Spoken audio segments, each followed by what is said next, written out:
Bien, queridos compañeros, señores y señoras alumnos del programa de doctorado, de otros títulos, de otros grados, señoras y señores.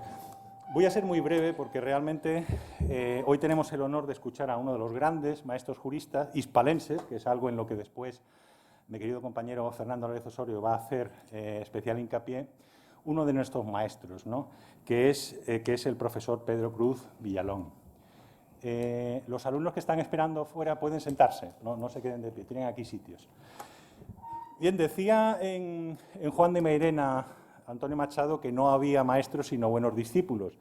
Pues habría que darle la vuelta a esa máxima de Antonio Machado y, en mi opinión, y seguramente que es compartida por todos ustedes, decir, invirtiendo esa frase, que si hay buenos discípulos es porque hay buenos maestros. Es más, quienes vamos a tener la ocasión de escuchar hoy al profesor Pedro Cruz Villalón, no somos maestros, pero somos de una generación que ha conocido a esos maestros, ¿no? El profesor Pedro Cruz Villalón estudió en la Facultad de Derecho, fue profesor en la Facultad de Derecho, llegó a la cátedra en la Facultad de Derecho y hoy en día pues también es profesor de la Facultad, investigador de la Facultad de Derecho, lo cual nos honra mucho. Es decir, que es un profesor de la casa y para nosotros es un prestigio, ¿no?, el tenerlo aquí. Hoy, además, nos hace el honor de inaugurar, digamos, nuestro programa por excelencia, así se le llama, la joya de la corona, que es el programa de doctorado. Hoy no está presente, no puede estar presente Sebastián Martín, el profesor Sebastián Martín, porque se encuentra fuera atendiendo pues, compromisos académicos y no hubiera estado con nosotros aquí hoy. Pero en cualquier caso les comento grosso modo muy por encima lo que es este programa de doctorado. Ya llevamos 12 años, hemos cumplido 12 años este año. Tenemos aquí además al profesor Francisco Capilla, que ha cubierto muchos años en la coordinación del programa de doctorado y es un momento propicio para agradecerle todo el trabajo que ha realizado, que ha sido excelente, y todas las personas que han colaborado a lo largo de estos años en el programa de doctorado, profesorado, personal administrativo y, por supuesto, los alumnos del programa de doctorado, que este año, y esas ya son pequeñas confidencias que les hago, ha sido de los 12 años que yo recuerdo, porque esto se puso en marcha en el curso 13-14, el año en el que ha habido una nota de corte más alta. O sea, los doctorandos que entran empezaron siendo 25, si no recuerdo mal, hoy día son 33, que es el tope de los que se pueden matricular. Pues este año ha sido, con diferencia, el año en el que ha habido una mayor nota de corte. Y bien, ¿ustedes saben cómo empezó todo esto? En un encuentro absolutamente casual en el pasillo que llevaba a mi departamento con Ángel López. Entonces, Ángel López, yo le planteé la posibilidad de que diera un discurso, que diera una charla, ¿no?, como maestro de muchos de nosotros. A mí, ya la gente de mi quinta nos dio 2 cursos seguidos, según salió del Parlamento andaluz. Dicen, ¿qué estás pensando exactamente? Una conferencia de inauguración, y entonces me dio esa idea. La verdad es que no estaba pensando en una conferencia de inauguración, y desde entonces se sentó esa base, ¿no? Y por aquí han pasado pues, profesores y profesoras de altísimo nivel, de mucho prestigio, y entre las figuras que han pasado, por ejemplo, pues ha estado John Cartwright, el director del Instituto Europeo de Derecho Comparado de Oxford, con el que tenemos un convenio de colaboración. Ha pasado Christian Baldus, de la Universidad de Heidelberg. Ha pasado Mario Lozano, que ha sido el gran digamos, iniciador de todo lo que ha sido el derecho y la informática. Mi maestro Antonio Peluño fue el que trajo esto, el derecho a la informática, gracias, por ejemplo, a Mario Lozano, y un largo etcétera, ¿no?, de juristas. Y hoy pues tenemos el placer de darle la bienvenida a su casa, porque además sé que él lo siente así, y nosotros lo sentimos así, de darle la bienvenida a Pedro Cruz Villalón. Yo, sin más dilaciones, querido Fernando, te cedo la palabra para que nos hables ya de tu maestro y que nos introduzcas un poco su figura y su obra. Muchas gracias. Pues muchísimas gracias, decano. Yo también voy a ser breve. Buenos días a todas y a todos y bienvenido, Pedro, por estar con nosotros y por inaugurar el curso de doctorado de nuestra facultad. Presentar a alguien en su propia casa no es fácil, así que me voy a ahorrar muchísimo de lo que todos sabemos ya de Pedro, es decir, que Pedro ha sido magistrado del Tribunal Constitucional, que fue presidente del Tribunal Constitucional, que ha sido abogado general en el Tribunal de Justicia de la Unión Europea, que es hijo predilecto de Andalucía, lo que creo que que es importante. Y mejor que hablar de eso, incluso de su propia obra, que también conocemos, yo sí tiraré un poquito de historia. Es decir, yo creo que Pedro Cruz siempre ha sido un académico. Ha tenido funciones que no eran estrictamente académicas, funciones jurisdiccionales, pero que siempre, incluso desde la jurisdicción, ha hecho academia.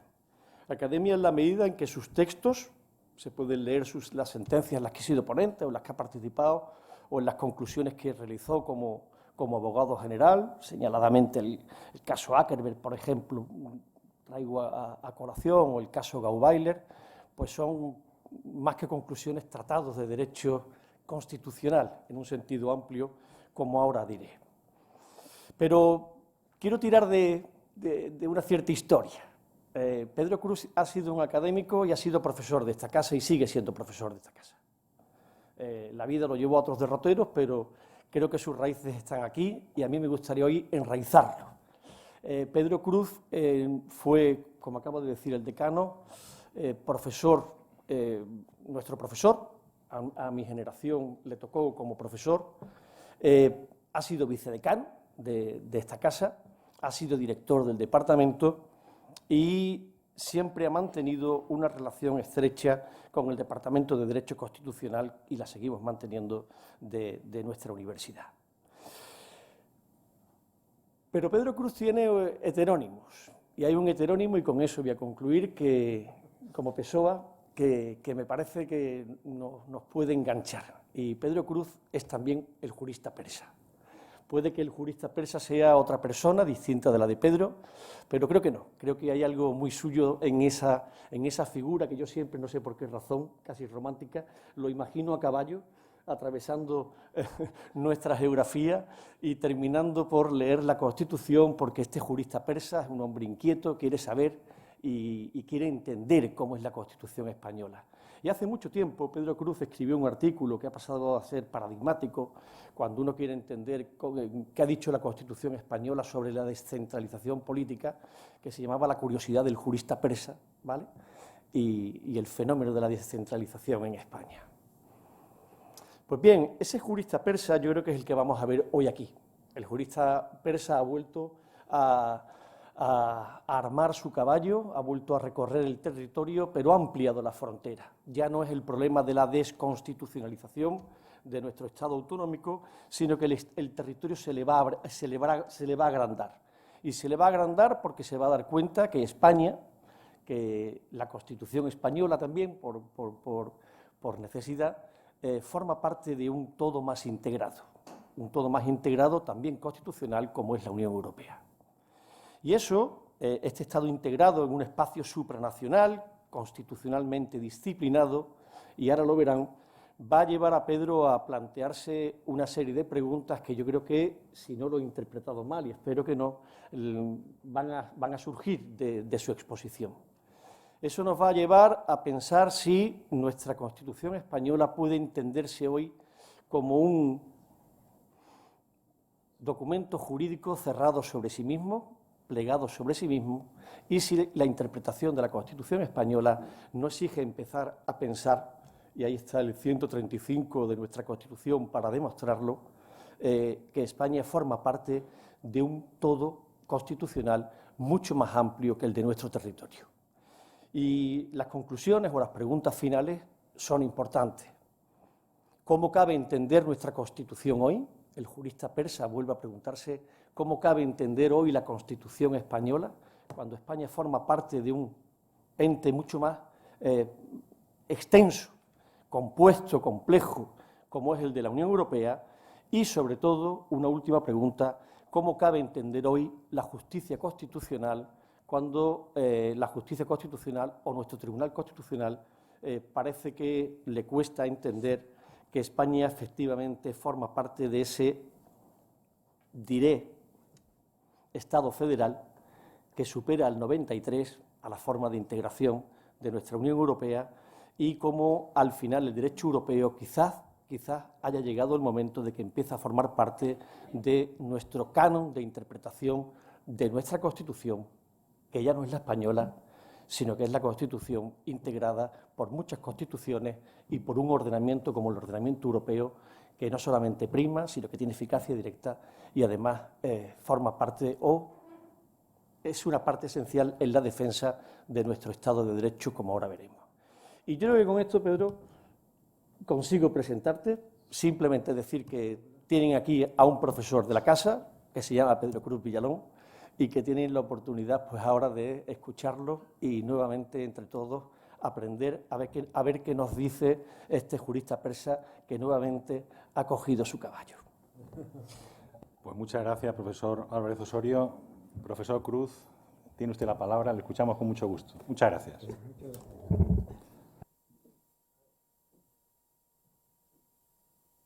Bueno, señor decano, señor director del Departamento de Derecho Constitucional, no sé si esto está conectado o no. ¿Es atrás?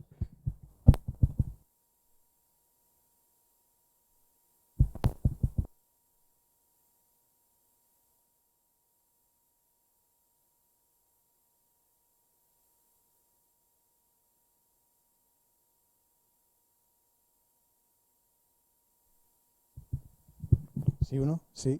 Ahora sí, ¿no? Vale. Como iba diciendo, señor decano, señor director del Departamento de Derecho Constitucional, queridísimos compañeros y distinguidos alumnos de distintos niveles de doctorado, empiezo dando las gracias por la invitación a esta conferencia que ya tiene su solera. Es un honor y doy las gracias al decano por sus palabras y también a Fernando. Lo de Fernando no son tanto palabras, son, bueno, estas cosas que él dice de mí, ¿verdad? Y yo, hablando con las palabras de Fernando, pues diría que el jurista persa ahora de pronto desempolva la Constitución, hace como que no se acuerda o no se acuerda, y de pronto llega casi al final. Fernando ha citado el artículo, el 135, y de pronto tiene que rebobinar por completo porque se encuentra que este Estado que parecía absolutamente soberano está integrado en una comunidad supranacional que dispone sobre su potestad presupuestaria, bla, bla, bla, bla, bla, bla. Y bueno, ¿esto qué es? ¿No? Entonces voy a empezar a leerlo todo con las lentes del 135, ¿no? O sea que el jurista no conviene que se nos muera, ¿vale? Y la conferencia que yo os tengo preparada hoy, lo reconozco un poquito larga, pero a cambio de eso la he escrito y yo no tengo ningún inconveniente en que se cuelgue donde sea, ¿no? Es una conferencia, ¿cómo diría? Jurídica, de derecho, pero muy política al mismo tiempo, ¿eh? Porque como con más frecuencia de lo que parece, ocurre, el derecho es parte de la política, el derecho ayuda a entender la política, o si se quiere, sin mirar el derecho no sabemos lo que es la política, y esto vale muchísimo para esta Unión Europea con la que empezaba a hablar antes. Es decir, lo que voy a desarrollar hoy es un ejemplo de cómo el derecho modifica la política. Tiene un título un poquito largo. Yo soy consciente de que me estoy dirigiendo a alumnos que no han hecho el grado de Derecho en España, que realmente venís de fuera, de América creo, algunos. Por eso yo voy a empezar muy por el principio, porque de esa manera, aunque le dedique unos minutos a esos principios, luego ganaremos a la hora de un poco de ver lo que quiero decir, ¿no? Desde ese punto de vista, partimos de un nombre, Javier, de Unión Europea, ¿verdad?, que es el nombre de una singular comunidad política procedente de un larguísimo proceso de integración que empezó hace ya 73 años, en el año 52, con una comunidad, con un nombrecito que lleva engaño, porque Comunidad Europea del Carbón y del Acero, y quién iba a decir toda la intencionalidad que había detrás de ese nombre, ¿no? Vente para acá, Maricruz. Maricruz, vente para acá.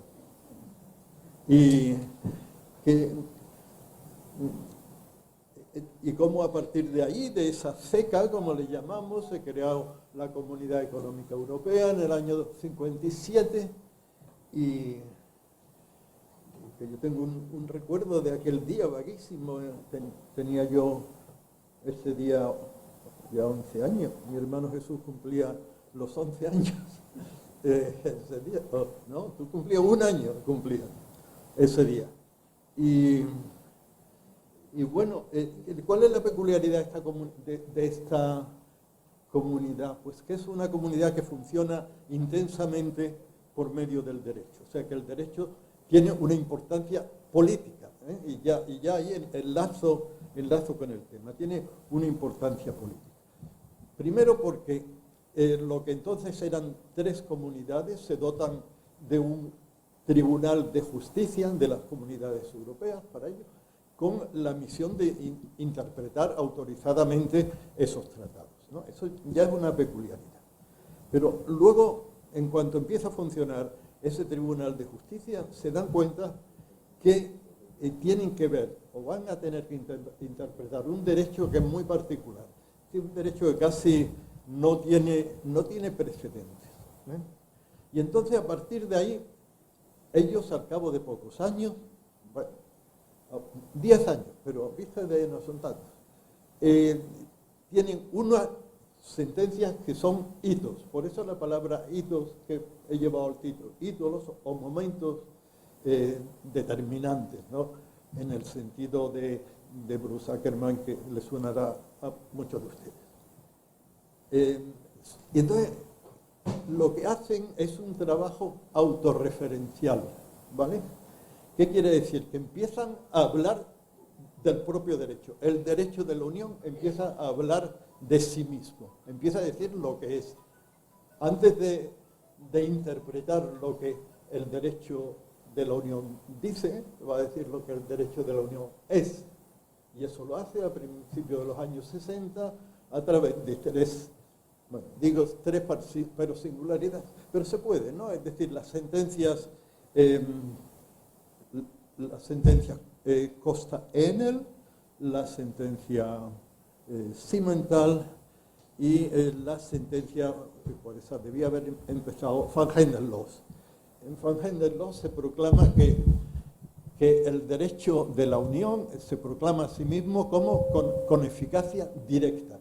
Es decir, que ese derecho no es un derecho que obligue a unos estados que suscriben un pacto internacional, sino que es un derecho que penetra en el interior de los Estados miembros, de los ordenamientos de los Estados miembros, y sobre todo es invocable. Ese derecho es directamente invocable por los ciudadanos o las personas sometidas al poder político de los 6 iniciales estados europeos que forman estas comunidades.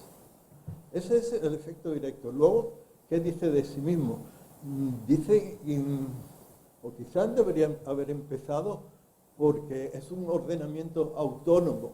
¿Qué quiere decir que es un ordenamiento autónomo? Quiere decir que no es el resultado de un pacto entre varios estados, sino que es un ordenamiento que existe por sí mismo, que tiene, digamos, incluso su jerarquía, tiene lo que se llama el derecho originario, que son los tratados fundacionales, y tienen lo que se llama el derecho derivado, que es el derecho que producen las instituciones de esas comunidades, ¿no? Y ese es el principio de autonomía. Y lo último que hay que decir, pero que no es lo último, digamos, por último, pero no menos, digamos, está el principio de primacía. Y eso realmente es, digamos, lo más, quizás lo más fuerte, ¿no? Dice, el derecho de la Unión prima sobre el derecho de los Estados miembros. Prima en el sentido de que desplaza, es decir, que hay que no aplicar el derecho de los Estados cuando es necesario para dar aplicación al derecho de lo que será la Unión, ¿no? Estos son los principios y estos son los hitos jurisprudenciales que construyen la Unión Europea y que salen, pues, de lo que entonces era un pabellón bastante modesto situado en medio de un parque en la ciudad de Luxemburgo, el Tribunal de Justicia de la Unión Europea. Un tribunal muy reducido en tamaño, siempre en número impar, aunque el número de Estados miembros fuera par, y con un par de abogados generales, en lo que no me voy a meter ahora, ¿no? Entonces esos son unos hitos. Entonces,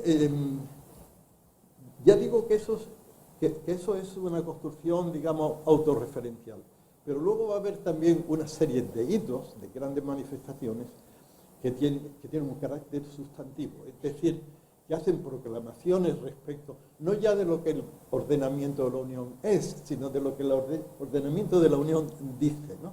Y ahí es donde va a estar esta sentencia a la que llamaré siempre, para simplificar, jueces portugueses, ¿no? Ahí es donde va a estar. Pero se pueden poner ejemplos, ¿no? de qué es lo que el Tribunal de Justicia dice, sin que sea un hito. Por ejemplo, pues ha dicho cantidad de cosas, ante todo respecto de lo que llamamos las libertades de circulación, las clásicas libertades de capitales, de personas, de establecimientos, y la cuarta, vale, y cantidad de ellas, pero bueno, rara vez una de ellas tiene el carácter de ser un hito. Puedo poner ejemplos, y Fernando ha citado a Åkerberg, que es una sentencia que procede de Suecia. Y Åkerberg a mí me parece que es más bien un hito.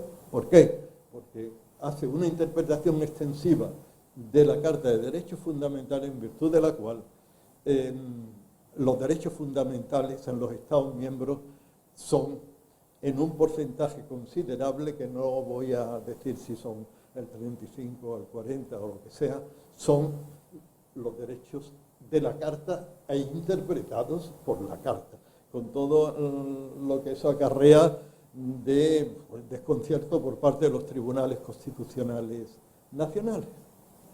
Yo creo que ese es un buen ejemplo. También es un buen ejemplo, porque la citaré luego más adelante, el caso Lever, los verdes contra el Parlamento Europeo. Seguiré hablaré de él. Y bueno, pues ahí están jueces portugueses.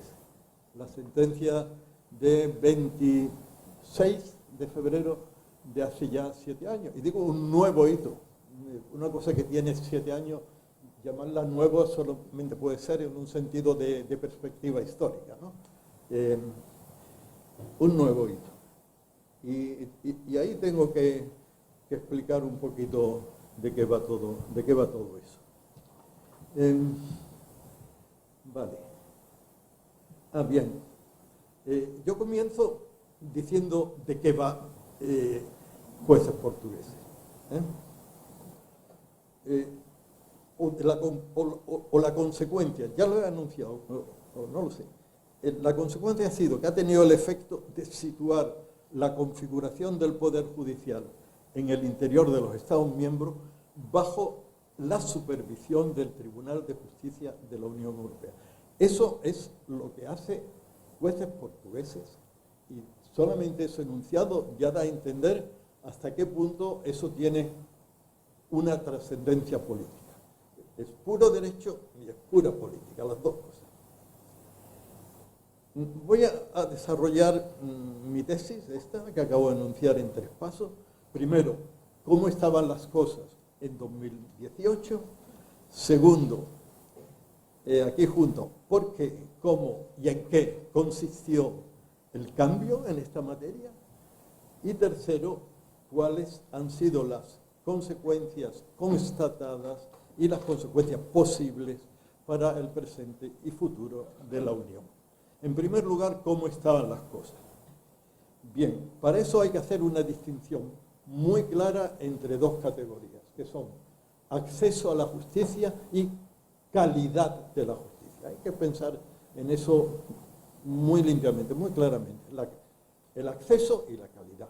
La calidad, en términos de derecho, es el derecho a ser oído ante un juez o el derecho a disponer de una vía de recurso ante un juez. Se puede decir de una forma u otra. Y lo importante a señalar es que en esta materia se empieza por el acceso a la justicia. Eso va a ser lo primero. Y además ocurre que este acceso a la justicia se proclama en el año 76, y esta es la otra sentencia que es un hito, puedo decir, se proclama como la clave de la condición de comunidad de derecho, o sea, Estado de Derecho, para entenderlo, que poseen las entonces comunidades europeas. Ese es el tema, el acceso, la sentencia Los Verdes, de 23 de abril, pero si me he equivocado, de 1986, tengo un poco de duda con el año, ahora me desconcierto. Ahí hay una frase, ¿verdad? Es el apartado 23 de esa sentencia, que es definitiva. He dicho alguna vez que esa frase tendría que estar en la puerta de entrada del Tribunal de Justicia. Se dice así: la Comunidad Económica Europea es una comunidad de derecho en la medida en que ni sus Estados miembros ni sus instituciones pueden sustraerse al control de conformidad de sus actos con la Carta Constitucional fundamental que constituye el tratado. Lo gloso rapidísimamente. Comunidad de derecho quiere decir como Estado de Derecho, y lo conecté inmediatamente con la tutela judicial efectiva. Es decir, lo es en la medida en que ni sus Estados miembros ni sus instituciones, es decir, las instituciones de las comunidades en sentido estricto, aunque en realidad aquí está hablando de la Comunidad Económica Europea, ¿no? Por eso dice la comunidad tal, pero bueno, da igual, ¿no?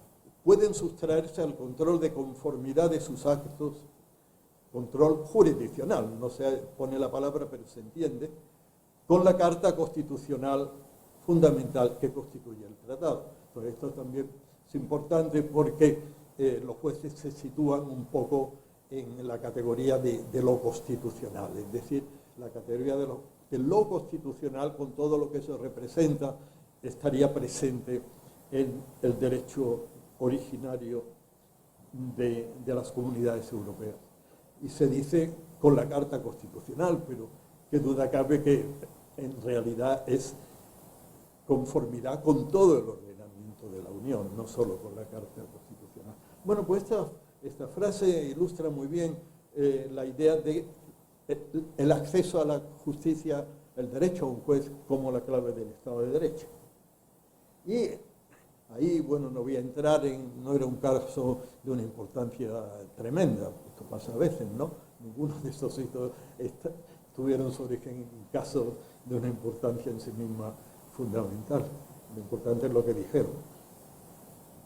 Entonces hay una serie de sentencias que visualizan eso y, bueno, hay también algunos puntos oscuros en toda esta historia, pero es eso, es acceso a la justicia. Ahí quiere decir, en su contrario, acceso a la justicia, quiere decir que todavía no se mete en la calidad de la justicia, no se mete, y esencialmente no se mete incisivamente en la independencia e imparcialidad de los jueces. Todavía eso no está presente. O mínimamente, no voy a entrar ahí en muchísimo detalle en este momento, ¿no? El caso es que sobre la calidad hay poquísimo. Tengo que hacer una matización, eso sí, desde el año 2009, el artículo 47 de la Carta de Derechos Fundamentales proclama el derecho al juez, y ahí se proclama los principios de independencia e imparcialidad. Ahora bien, lo interesante de las sentencias jueces portugueses es que no se deja de lado este artículo 47. Hay un empeño clarísimo en construir la sentencia prácticamente como si no existiera el artículo 47. ¿Y por qué lo hace? Lo hace porque no le resulta suficiente, porque la Carta se aplica en el derecho de los Estados de una manera limitada. Es decir, que no abarca a las propias instituciones como tal. Se aplica cuando implementan el derecho de la Unión. Bien es verdad que, como he dicho, en Okerberg hizo una interpretación extensiva que bla, bla, pero no lo hace, ¿no? Quiere irse directamente al Poder Judicial como institución. Y por eso se va ahí. Pero bueno, esa excepción está ahí, la reconozco, y desde 2009 empieza a tener cierta importancia. Lo que ocurre es que aquí va a ir a este artículo 19, apartado primero, inciso segundo, y ahí es donde quiere fijarse.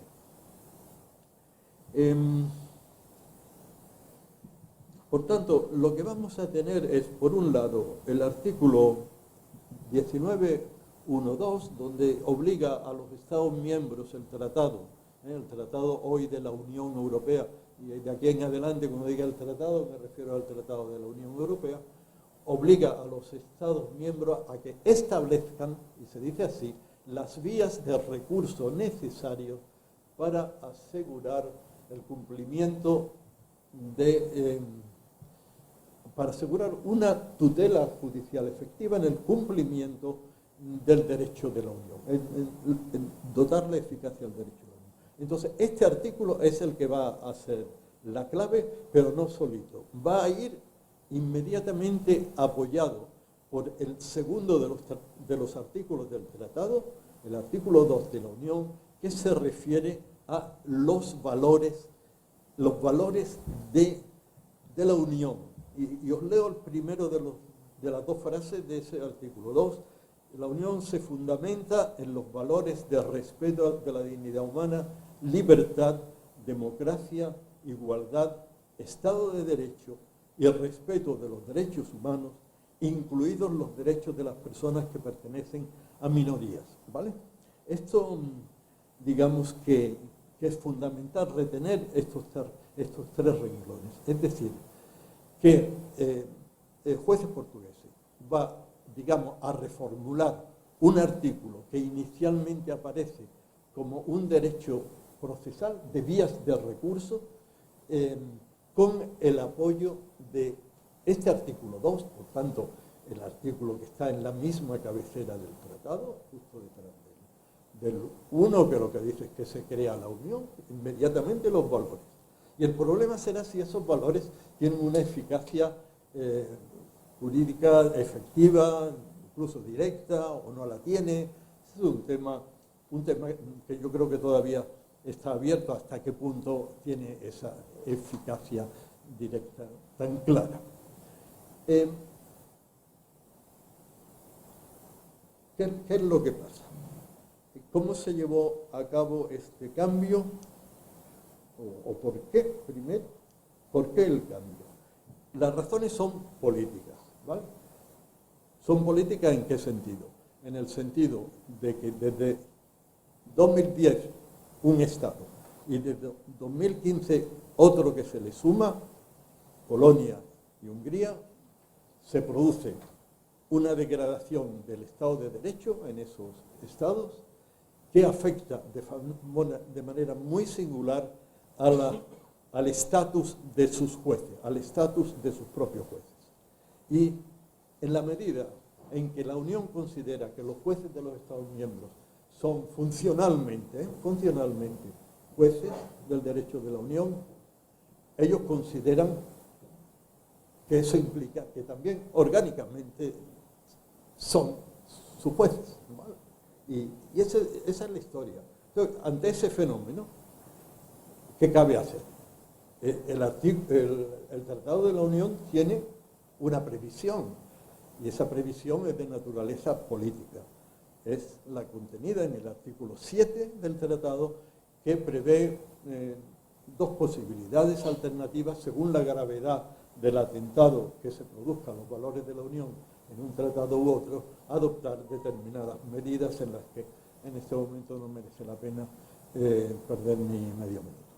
Bien, entonces, ¿cuál es el problema? El problema político es que el artículo 7 se revela incapaz de ponerse en práctica por la mayoría cuasi unánime que se exige en las instituciones y particularmente en el Consejo, ¿no? El Consejo, lo que antes se llamaba el Consejo de Ministros. Y eso está paralizado, hay distintos intentos. Se llega en estas condiciones a una situación de impasse, y ¿qué es lo que ocurre? Que queda la justicia, queda el Tribunal de Justicia. Y esta es la raíz política del asunto. Esta es la historia.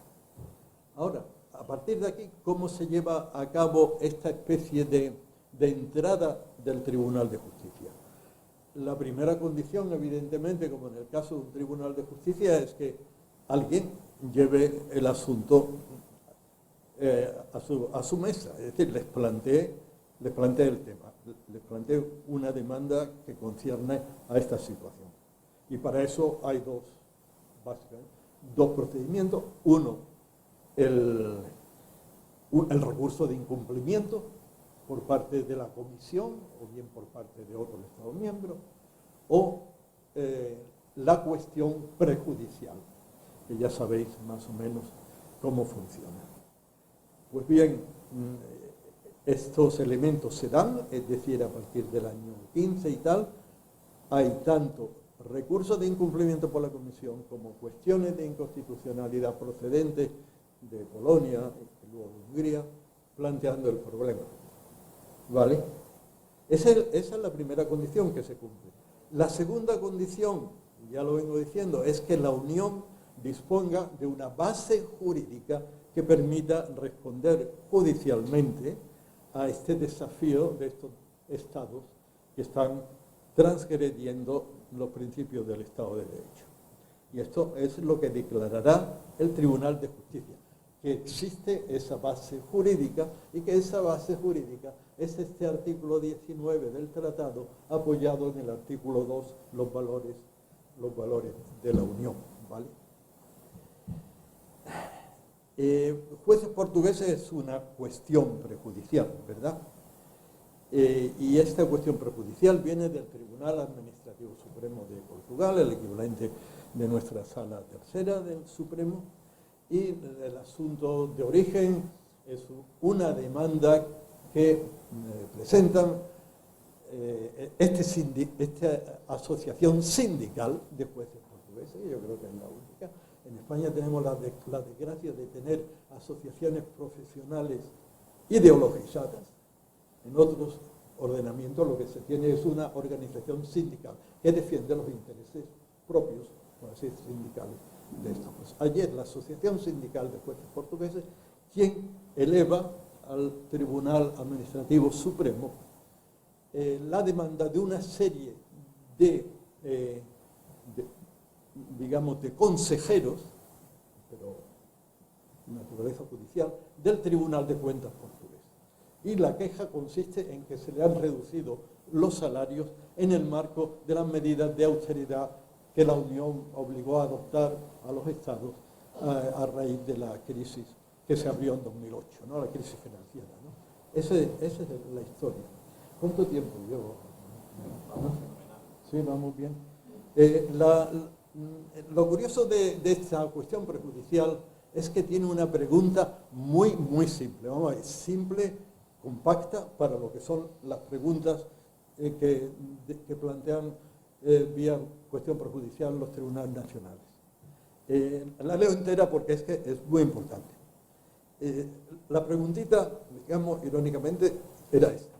Habida cuenta de las exigencias imperativas de supresión del déficit presupuestario excesivo y de la ayuda financiera regulada por las disposiciones del derecho de la Unión, debe interpretarse el principio de independencia judicial consagrado en el artículo 19.1.2 del Tratado y en el 47 de la Carta, en el sentido de que se opone a las medidas de reducción salarial aplicadas a los magistrados en Portugal por imposición unilateral y continuada de otros poderes u órganos constitucionales.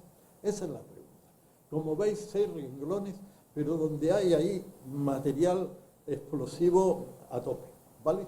Porque tenéis exigencia imperativa de supresión del déficit. Segundo, principio de independencia judicial, que según la pregunta está consagrado en el artículo 19.1.2, nunca lo había dicho, y en el 47, en el sentido de que se opone a medidas de reducción salarial para los magistrados y por imposición de los otros poderes, con lo cual un cuadrado. Entonces, esta pregunta es interesante porque es que concentra toda la doctrina que va a ser la doctrina de los jueces portugueses. Es decir, la respuesta del Tribunal de Justicia va a ser sí a todo, pero no en este caso. O sea, sí, todo, todo. El artículo 19.1 consagra la independencia judicial, una determinada reducción de los salarios de jueces puede efectivamente atentar a la independencia judicial, pero ojo, la independencia judicial interpretada por el Tribunal de Justicia de la Unión Europea, no cualquiera, ¿vale? Y eso por imposición de otros poderes. Pues eso, sí a todo, pero no en este caso. Sí a todo lo que os estoy diciendo, no en este caso. Las circunstancias de este caso ya prácticamente están anunciadas en la pregunta, porque claro, cuando se empieza diciendo exigencia imperativa de supresión del déficit, pues ya está diciendo que hay un fundamento bastante fuerte, ¿no? Pues por eso y otras circunstancias, entre otras, por ejemplo, cuando se resuelve el asunto, ya los magistrados han recuperado los emolumentos que recibían anteriormente, entonces, no en este caso. Pero la doctrina ya está, ¿vale? La doctrina está hecha en una sentencia cortita, como las antiguas estas de Fangenlos y tal, sencilla. Y ahí está todo, y ahí está jueces portugueses. Pero claro, eso no se hizo por cualquier cosa, se hizo porque ya había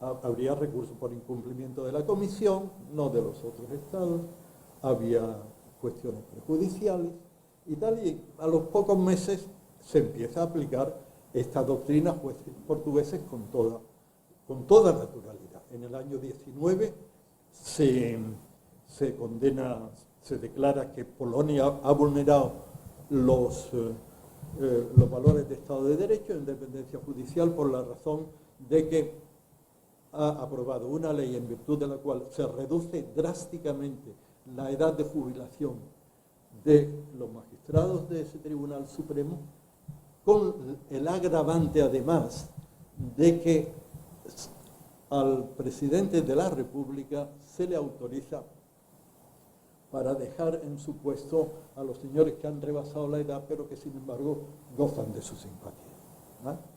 Así es que esa fue la primera aplicación efectiva de la doctrina jueces portugueses, pero inmediatamente siguieron otras.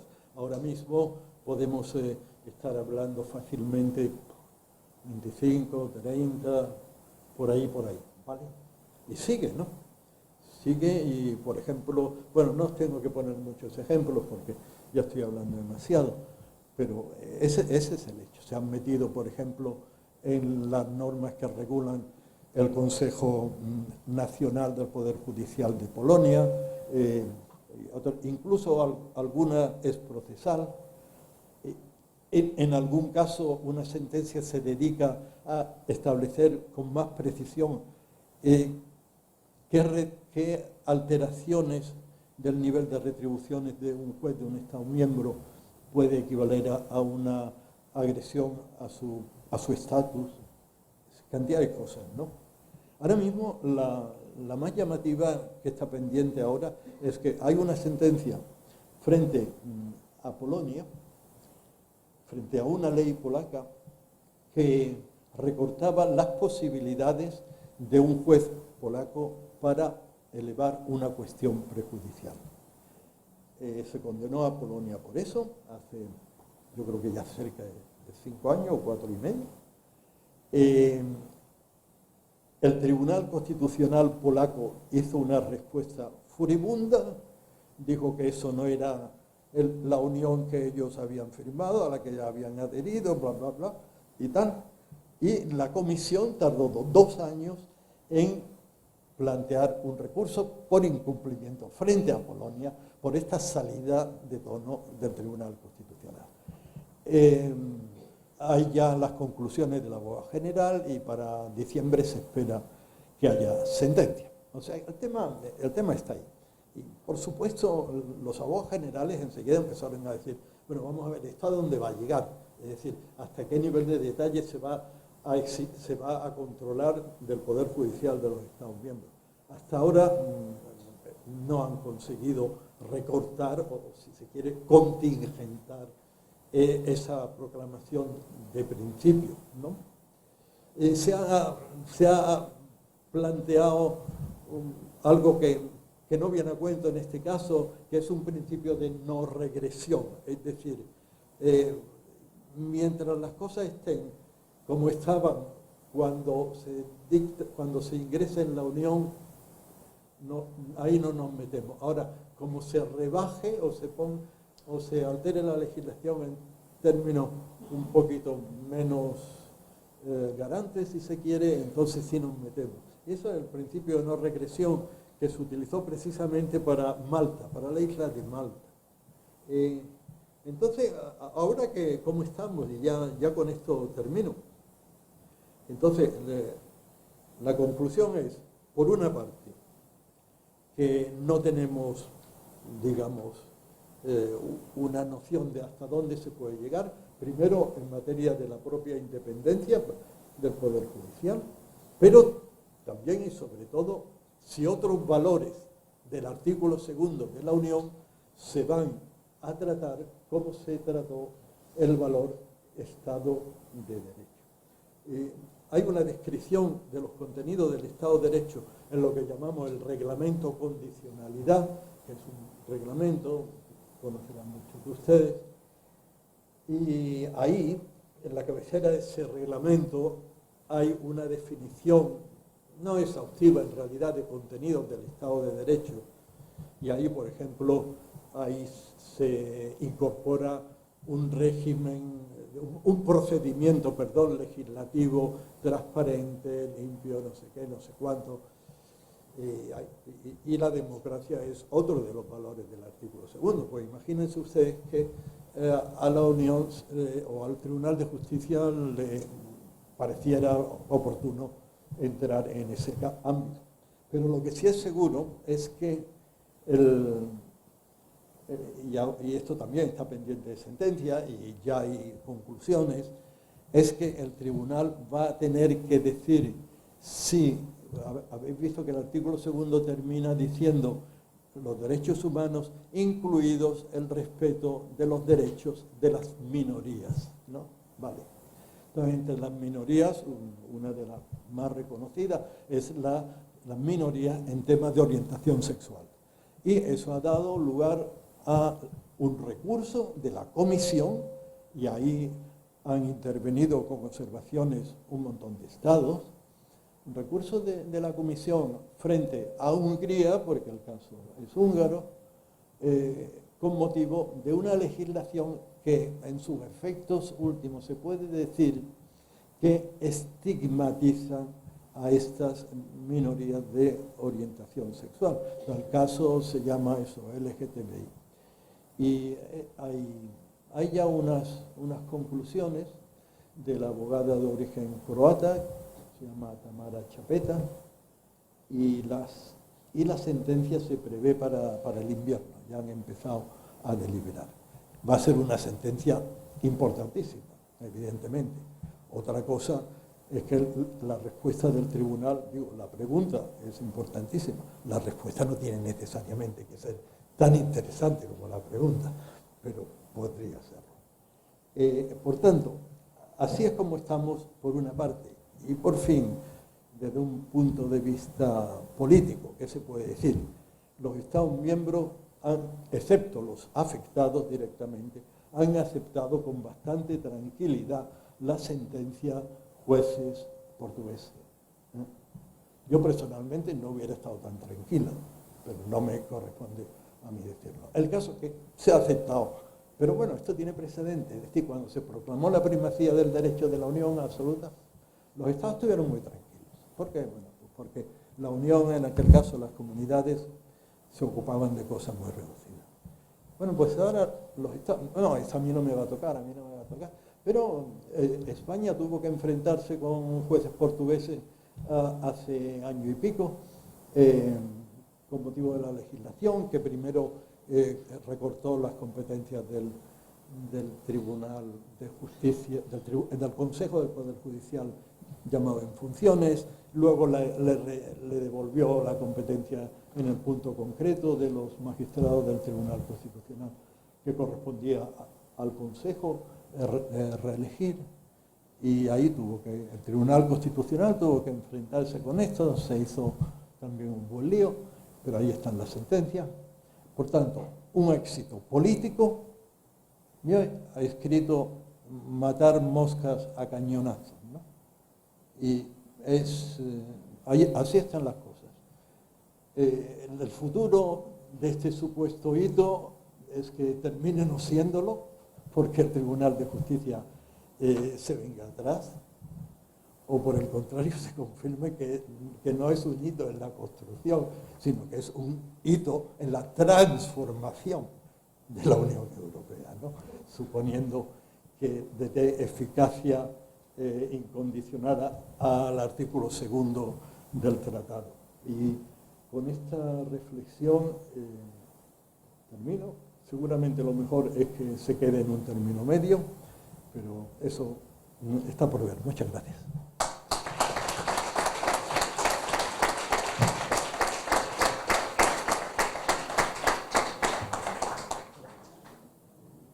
Muy bien, pues muchas gracias, profesor Cruz Villalón, por esta excelente conferencia de apertura del programa de doctorado, la lección magistral.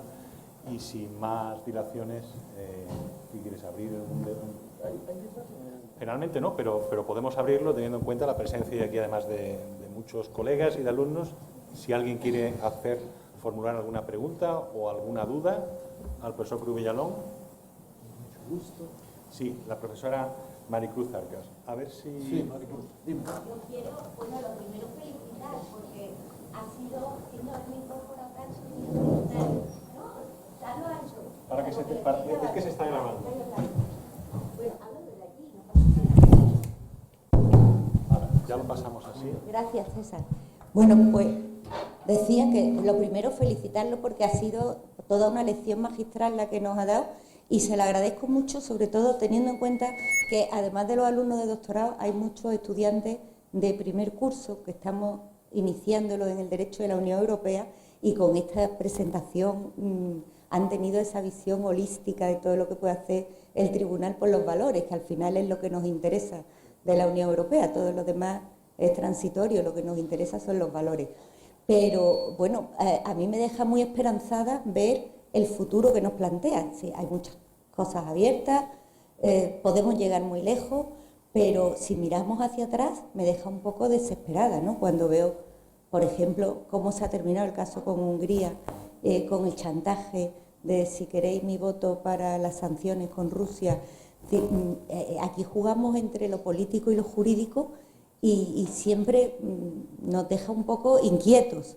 Este canto hacia el Estado de Derecho, pues me ha parecido que si lo conseguimos meter en el chip, no solamente de nuestros estudiantes, que creo que sí, sino también de nuestros políticos y de nuestros jueces, pues ganaríamos mucho. Solamente era eso. Muchísimas gracias. Muchas gracias por tu intervención, por tus palabras. Efectivamente,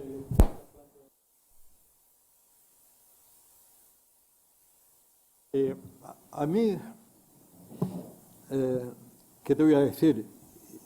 Me parece de la máxima urgencia política conservar la homogeneidad en términos de Estado de Derecho de todos los Estados miembros de la Unión. Para mí es algo que no tiene vuelta de hoja. En esta ocasión se ha hecho por vía judicial,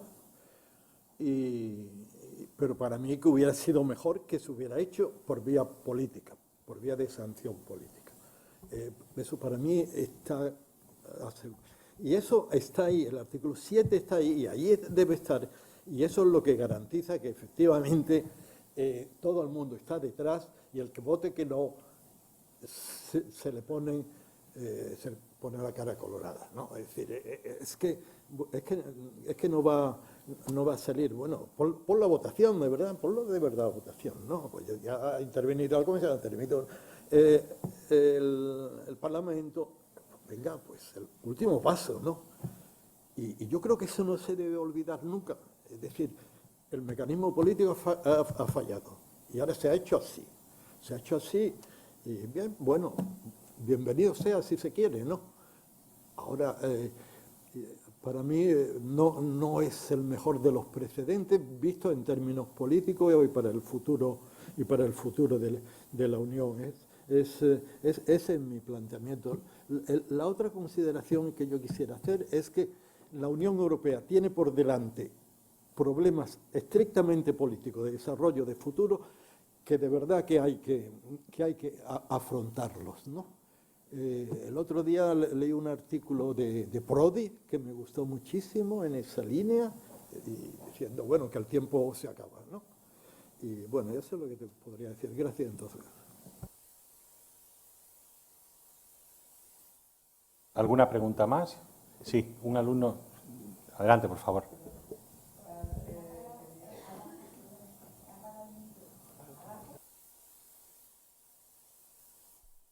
Para empezar, perdona. Para empezar quería darle las gracias al rector por... Perdona.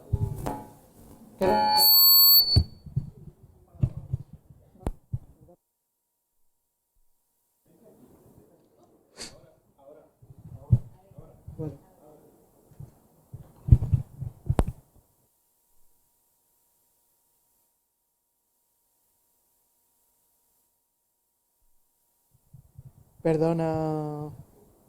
Perdona, complicaciones técnicas. Quería, para empezar, darle las gracias al rector de Derecho por los actos sucedidos anteriormente, sobre todo por permitirle la libertad de cátedra, que yo, aunque no pertenezca a su facultad, estoy muy interesado en el mundo del derecho, y gracias a esta libertad es por la que creo que se debe de dar voz a todo el mundo. Y luego, con la pregunta al profesor de Derecho Constitucional, quería preguntarle lo siguiente. Usted ha dicho que la formulación de la sentencia jueces contra jueces portugueses dijo de que inició el conflicto por una devaluación de los sueldos frente a la crisis de 2008. Entonces, ¿qué hubiera pasado si hubiera sido el efecto contrario se hubiera aumentado los sueldos de los jueces, o de este caso el Poder Judicial, que todo esto es competencia legislativa, y al final también lo pienso de que con el artículo de la Constitución, que perdóname, pero no sé cuál es específicamente, que es que la Constitución española debe de garantizar el derecho de la libre asociación y demás, y promover dichas asociaciones, como por ejemplo podría ser que la Constitución española debe permitir y debe de promover las organizaciones de las asociaciones, y con referente a los jueces del Poder Judicial, pues si en vez de disminución de sueldo por una protesta legislativa hubiera pasado el efecto contrario, pero si el efecto contrario en vez de esa disminución hubiera sido el aumento de sueldo, no incurriríamos en el mismo problema de que el Poder Judicial estaría influenciado por el Poder Legislativo. Eso ha sido todo. Gracias. Bueno, yo no sé si lo que quiere decir, si el poder, los poderes propiamente políticos pueden comprar a los jueces, ¿no? Si ese es el tema. Yo creo que la cosa no, francamente, no va por ahí en términos normales, y mucho más enjundia tendría, suponte que le bajasen el sueldo a todos los funcionarios públicos y no se lo bajasen a los jueces, ¿vale? Y entonces, ¿qué? Es lo que pasó en España. Habla. El gobierno de Rajoy, pues eso con la crisis del 2010, se la bajó a todos los funcionarios, excepto a los jueces. Fíjate, pues, gracias por el dato. La verdad, ¿qué? Bueno, no. Bueno, oye, esto, termino mi consideración y por favor ahora intervienes, ¿te parece? Vamos, si quieres, no te obligo. Ahí el problema es ¿qué son los jueces? ¿Son los jueces funcionarios públicos? Porque si no lo son, el término de comparación podría fallar. ¿Sabes lo que te digo? Es decir, suponte que es que a los ministros no le han bajado el sueldo, ¿no? ¿Es comparable un ministro con un funcionario público? Entonces, en esto del principio de igualdad, el tertium comparationis, como decimos los que estamos aquí en esta facultad, pues plantea problemas, ¿vale? Yo eso es lo que te diría respecto a ese problema. Pero me hiciste una pregunta antes. Las asociaciones judiciales.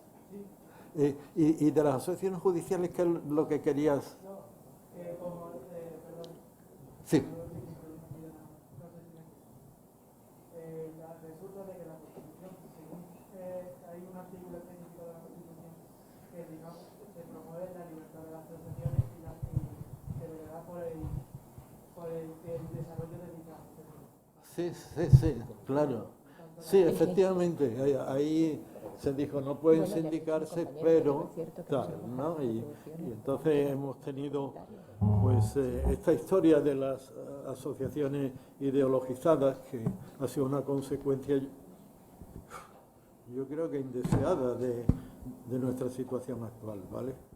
Y eso es lo que te puedo decir al respecto, ¿no? ¿Quieres intervenir? Bueno, me da igual. Tú, mi compañero, no es cierto que no se nos bajara Es que no había otras palabras que yo sepa. No. Vamos, yo voy en la línea del compañero con lo de las retribuciones a los jueces, que no es cierto que no se nos bajaran las retribuciones, se nos bajó tanto o más que al resto de la función pública, y eso está en los presupuestos, o sea que no estoy diciendo un dato, pero en fin, simplemente era ese detalle. Ya, pero no tenemos muchos más datos, ¿no?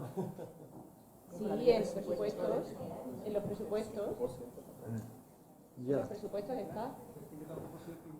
Pues parece que la común opinión es que se le mantuvieron. Bien, pero no es cierto. El Vale. hecho de que se diga y se extienda una cosa que no es cierta no lo convierte en cierto. No, la verdad es que totalmente interesante. ¿Hay más palabras? Sí, ¿alguna pregunta más? Bueno, pues si no hay más preguntas, le agradecemos al profesor Pedro Cruz Villalón el honor que nos ha hecho hoy con esta conferencia inaugural para este curso del programa de doctorado 2025-2026, a los compañeros que han sacado su tiempo esta mañana, profesores y profesoras de la facultad, para estar aquí presentes, y a todos los alumnos también por la atención con la que han seguido esta conferencia magistral. Muchísimas gracias, levantamos la sesión.